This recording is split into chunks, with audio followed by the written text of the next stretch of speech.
जय हिंद साथियों। भाजपा की डबल इंजन की उत्तर प्रदेश की सरकार का राम राज्य, क्या इसके ऊपर बात करना बनता है? आप ही बताइए। उत्तर प्रदेश जहां पे अजय सिंह बिष्ट जी, जिनको आप योगी आदित्यनाथ के नाम से जानते हैं, जब ये सत्ता संभाली इन्होंने, तब क्या कहा था कि अब मैं आ गया हूं तो क्या होगा। उन्होंने जब सत्ता संभाली तो उन्होंने अपराधियों के लिए एक मैसेज छोड़ा। उन्होंने अपराधियों को कहा कि या तो वे अपराध छोड़ दे या वे राज्य छोड़ दे। ऐसे चलती है क्या सत्ता? अगर वे राज्य छोड़ दे मतलब वो दूसरे राज्य में चले जाएं। सोचिए कि बोल क्या रहे थे। और आज उत्तर प्रदेश जंगल राज बन गया है, गुंडा राज बन गया है। आप देख रहे हैं, ये मैं नहीं कह रही हूं, ये आपके सामने है, मुझे कहने की भी जरूरत नहीं है।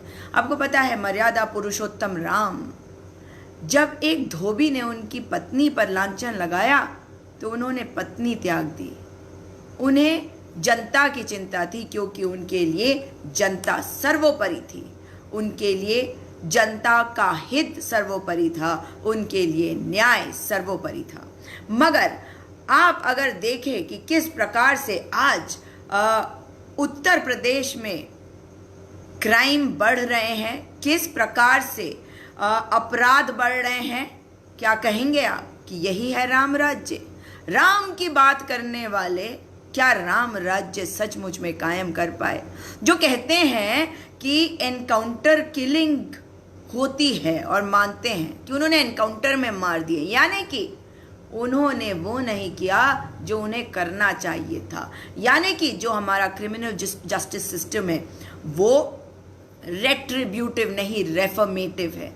व्यवस्थाओं को ठीक नहीं करना है। व्यवस्थाओं को अगर ठीक करना होता तो ये अपराधियों को सजा देते, इनका ढंग से ट्रायल करवाते और देखते कि इनको कोई बचा ना पाता। मगर इनके लिंक्स जहाँ जहाँ जिस के साथ जुड़े हुए हैं उन सबको भी पकड़ते, उन सबको सजा दिलवाते। लेकिन बातें करनी और होती है और काम करना कुछ और। ये सरकार जब से आई है तब से यहाँ पर केवल हत्याएं हुई हैं। और देखो, ये नाम है कृष्णा पटनायक का, और गाली किस तरह की देता है, क्योंकि ये योगी का भक्त है। योगी का भक्त ऐसी ही गंदी भाषा का इस्तेमाल करता है, भगवान का नाम लेकर गंदी गंदी बातें कहता है, तस्वीर लगाएगा भगवान की और गाली देगा महिलाओं को। ये है योगी सरकार की सत्ता। महिला विरोधी सरकार है, ये जन विरोधी सरकार है, ये अपराध को बढ़ने दे रहे हैं। मैं आपको एक और बात बताती हूं कि हमारा एक ट्रायल, जुडिशियल ट्रायल का सिस्टम है। अगर अपराधियों को ढंग से सजा मिले, उनका ट्रायल हो, उन्हें ढंग से सजा दिलवाई जाए तो उनके अंदर डर बने। लेकिन उत्तर प्रदेश ने धमकी भरे जो अल्फाज मुख्यमंत्री के रहे हैं, उनकी वजह से डर खत्म कर दिया है अपराधियों का। और आज हर तरफ त्राहिमाम कर रही है जनता। आप देखिए कि किस प्रकार से लोगों के अपहरण हो रहे हैं, किस प्रकार से लोगों की हत्याएं हो रही है। और ये किसके राज में हो रहा है? ये जंगल राज में हो रहा है। और किसके जंगल राज में? ये हो रहा है योगी आदित्यनाथ के जंगल राज में। वे सत्ता नहीं संभाल पा रहे। अगर वो सोचते थे कि धमका देने से, डरा देने से लोग डर जाएंगे, तो आप मुझे बताइए कानून व्यवस्था की क्या आवश्यकता थी? इतने सालों से इतने देशों में कानून व्यवस्था होती है। हम जंगल में नहीं रहते हैं, हम सभ्य समाज है। हम इस तरह के ये जो फेक आईडीज होते हैं और या जो अपशब्द बोलने के लिए भेजे जाते हैं, भगवानों की तस्वीरें लगाकर, शर्म नहीं आती बेशर्मों को। ये है ये सरकार। कौन सी सरकार के ये अनुयायी हैं? किनके हैं ये भक्त? जिनके ये भक्त है, ये उनका व्यक्तित्व दर्शाता है कि उनके फॉलोअर्स ऐसे लोग हैं जो भगवानों की तस्वीर लगा के महिलाओं को अपशब्द, गंदे गंदे शब्द बोलते हैं। जिस प्रकार से पंकज चौधरी कह रहे हैं योगी आदित्यनाथ खुद ही गुंडागर्दी करते हुए नेता बना है, तो आप सोचिए कि अगर लोगों के अंदर ऐसी भावना है, आपने तो चुना है, लेकिन इसका मतलब ये नहीं हो जाता कि सबने चुना है। लोकतंत्र में जिसको ज्यादा वोट मिलते हैं वही तो सत्ता में आता है, लेकिन इसका मतलब ये नहीं हो जाता कि जिन्होंने वोट नहीं दिया उनका कोई महत्व नहीं। अगर 33% लोग भी एक व्यक्ति को वोट दे और बाकी के वोट बट जाए तो इसका मतलब ये नहीं हो जाता कि मेजॉरिटी ने वोट दिया। नहीं, आप सरकार में आ सकते हैं, आप सत्ता संभाल सकते हैं, आप विधायक बन सकते हैं, सांसद बन सकते हैं, अगर आपको सबसे ज्यादा वोट मिले हैं। इसका मतलब ये नहीं कि आपको अधिकांश वोट मिले हैं, इसका मतलब ये नहीं कि सबसे ज्यादा वोट अगर मिले हैं तो आपको मेजॉरिटी के वोट्स मिले, नहीं। इसलिए आपको सबको साथ लेकर चलने की आवश्यकता होती है। मैं अगर बात करूं योगी सरकार में किस प्रकार से आज मेरा दिल टूट गया उस बहन को देखकर जिसके भाई का अपहरण हो गया था। उसने कहा था, उसने आरोप लगाए थे, एक एसपी अपर्णा के ऊपर आरोप लगाए थे, अपर्णा गुप्ता के ऊपर आरोप लगाए थे कि उन्होंने उनकी सुनी नहीं। जब वो उनके पास गई तो उनको कहा गया कि छोटी छोटी चीजों के लिए आ जाते हैं। घर बेच दिया, अपनी शादी के लिए बनाए हुए गहने बेच दिए, परंतु अपने भाई को जिंदा नहीं ला सकी। वो बहन दुहाई लगाती रही। जब उसने बताया कि 30 लाख रुपए की फिरौती पुलिस वालों ने उससे दिलवा दी थी, बदमाशों को, अपहरणकर्ताओं को, तो पुलिस वालों ने उससे कहा कि वो ऐसी बात ना बताए, ना बोले, और उससे ये बात नहीं बोलने को कही गई। मगर आज सुबह की जो वीडियो मैंने देखी तो दिल टूट गया। वो बेटी जिसने पैसा भी गंवाया और अपना भाई जो अब कभी लौट के नहीं आएगा, एक जीवन, एक जिंदगी, जिस भाई के साथ उसने अभी तक का जीवन व्यतीत किया, वो भाई चला गया। उस माँ के बारे में सोचिए, उसकी माँ के बारे में जो रो रही थी, वहां तड़प रही थी, पटक पटक कर अपने आप को जमीन पर रो रही थी, क्योंकि उसका बेटा चला गया और पुलिस वाले उसके बेटे को वापस नहीं लेके आ पाए। मैं आपको बताती हूं कि ये किस प्रकार की सरकार है, किस प्रकार की सरकार है। आप कह रहे हैं मधुसूदन देशपांडे जी, सच्चाई अब भी इन्हें अस्वस्थ कर रही है। गांधी, नेहरू और अंग्रेज को तीनों मिलकर भारत को लूटने का प्लान। सुनिए, स्वतंत्र भारत के प्रथम जज नथुराम गोडसे की वजह से फेल हुआ। ये है लोगों की भावनाएं, और सुनिए कि लोग क्या कह रहे हैं। लोगों की भावनाओं को सुनिए। अरुण कुमार सिंह कह रहे हैं, आंखें खुलेंगी इन भक्तों की मैम जल्द ही। जैसे 12 लाख मरीजों के होने के बाद पता चला कि मास्क काम नहीं कर रहे। हाँ, बेकार है, ऐसे ही सरकार गलत हाथों में चला गया देश।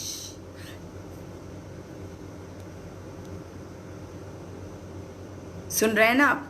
और आ रहे हैं ऐसे भी बदतमीज लोग, सुनील सती जैसे, जो बेशर्म है, जो धर्म के नाम पे गंदी गंदी बातें करते हैं। उन लोगों का साथ देते हैं जो तस्वीर लगाते हैं भगवान की और गाली देते हैं गंदी गंदी, क्योंकि ये गद्दार है, क्योंकि ये इंसान नहीं है, इनके अंदर दिल नहीं है। ये लोगों के बारे में सोचना भी नहीं जानते, सोचना भी नहीं जानते। और कल जब इनके घर तक आग पहुंचेगी तब समझ में आएगा, तब तक देर हो चुकी होगी।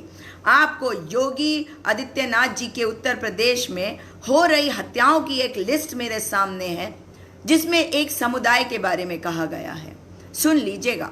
26 जून 2017 एक परिवार के 5 सदस्य, एक ब्राह्मण परिवार के 5 सदस्य। 2 जुलाई 2017 शिक्षक बालकृष्ण तिवारी। 9 अक्टूबर 2019 आदित्य नारायण तिवारी। 12 अक्टूबर 2019 पंडित जगदीश, श्रीमती कुमुद, श्रीमती रजनी, मुस्कान। 14 अक्टूबर 2019 एक परिवार के 4 लोग, फिर एक समुदाय के 4 लोग। 16 अक्टूबर 2019 मैनपुरी में छात्रावास में छात्रा की हत्या। 17 अक्टूबर 2019 पूर्व छात्र संघ अध्यक्ष कबीर तिवारी। 18 अक्टूबर 2019 कमलेश तिवारी। और पुलिस ने किस प्रकार से कमलेश तिवारी को मारा था वो हम भूले नहीं हैं। 19 अक्टूबर 2019 मुकेश शर्मा। 28 अक्टूबर 2019 अमन मिश्रा। 28 अक्टूबर 2019 सत्यप्रकाश शुक्ला। 29 अक्टूबर 2019 पत्रकार रमेश मिश्रा। 17 नवंबर 2019 आनंद स्वरूप मिश्रा।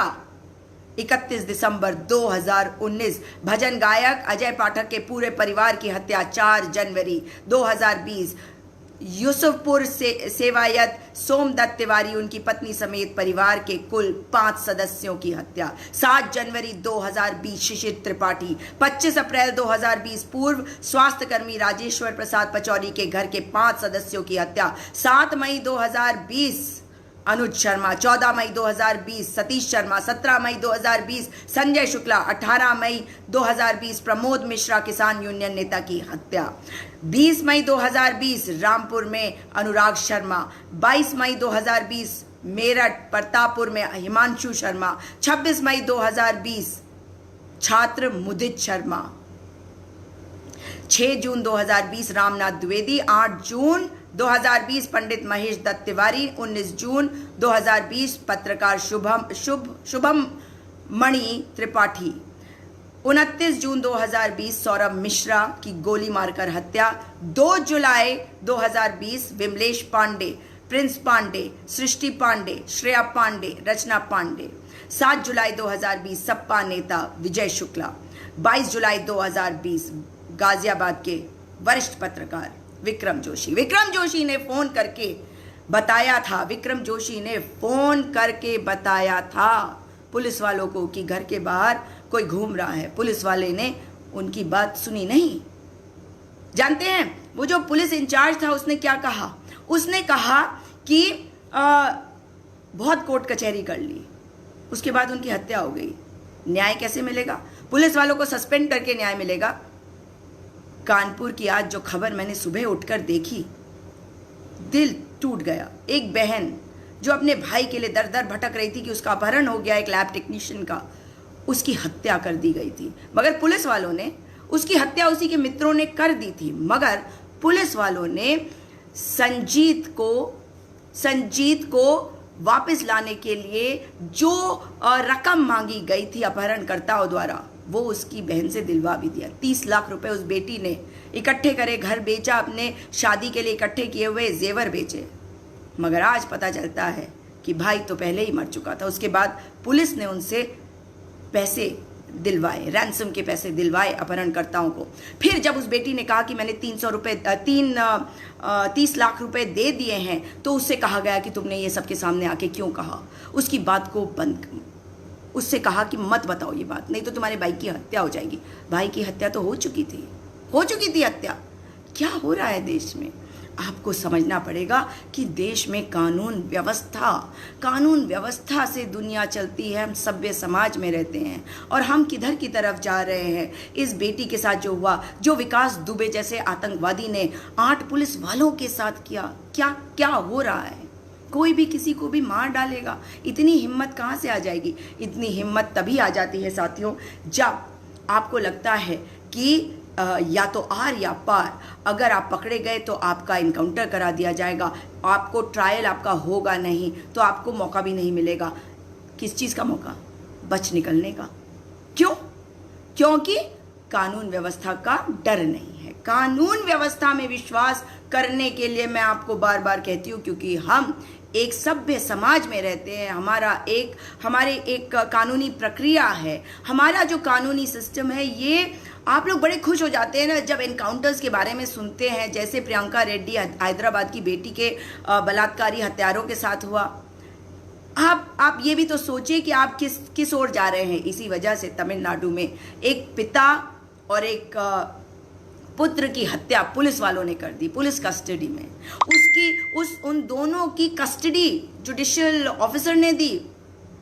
सोचिए जरा, प्रिसाइडिंग ऑफिसर कैसे दे सकते थे जब वो देख रहे हैं कि उनकी जो कानूनी प्रक्रिया से उनका जो मेडिकल होना चाहिए था वो नहीं हुआ।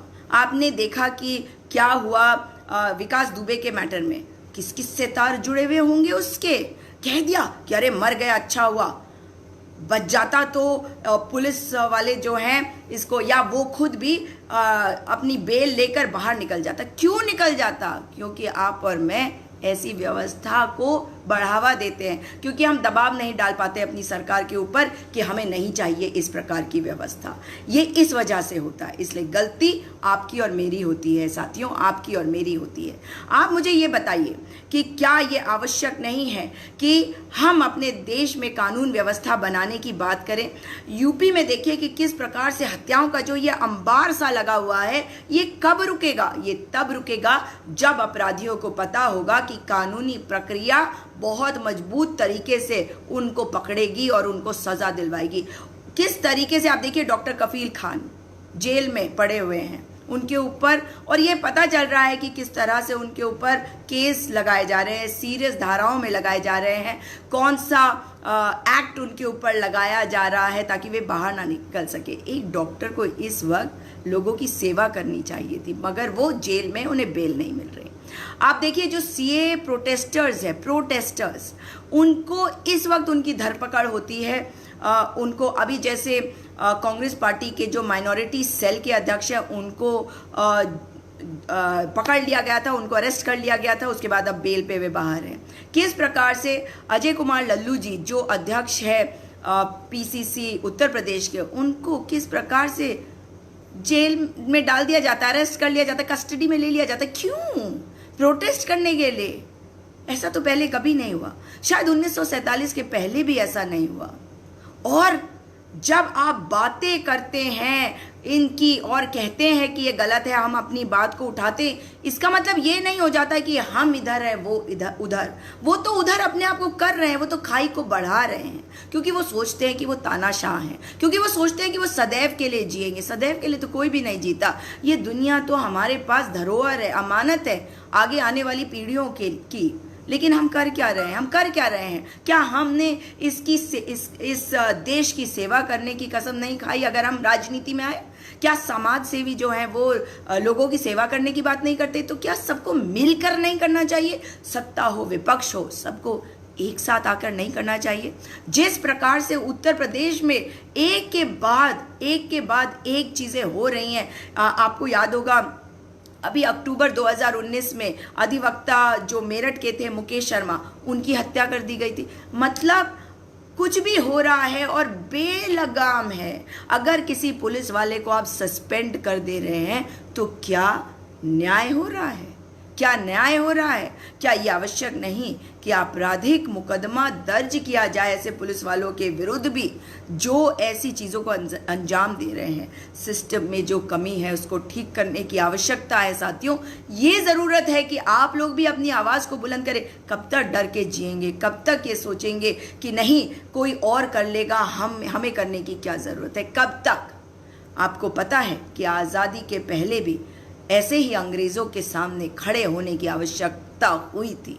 जब उस वक्त लोग खड़े हुए थे तो उन्होंने अपनी जान की परवाह नहीं करी थी।